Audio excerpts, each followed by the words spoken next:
When a country is collapsing, it starts regulating or banning everything to do with self-sufficiency. South Africa is a warning of what happens when self-sufficiency starts becoming something the government wants to track, regulate, or ban. And if you're into emergency preparedness, pay attention, because we're not talking about just one thing. First, solar panels. Household solar panels require centralized registration and approval before you can do it. Boreholes and private wells. Groundwater use requires registration or authorization, and new groundwater regulations have been proposed now that expand how these systems are going to be tracked.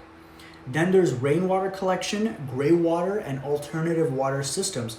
Municipalities require approvals, plumbing separation, and full inspections.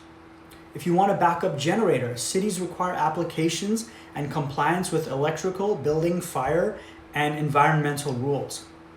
They also strictly regulate the keeping of livestock.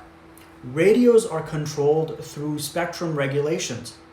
South Africa also strictly regulates drones, treating them legally as aircraft rather than toys. Authorities are heavily cracking down on them, and we all know how important drones are for property security and checking locations before you go and try to scavenge for supplies.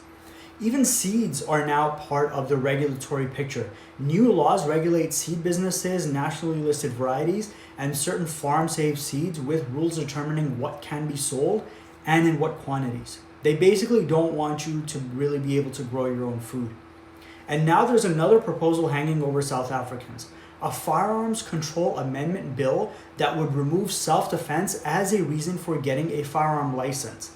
They don't want you defending yourself. And there's so much crime going out through the country. Now look at everything together.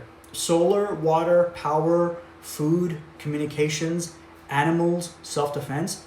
These are all things that people depend on during a crisis or when society collapses. That's what they want to take away from people, and it's only going to get worse from now on.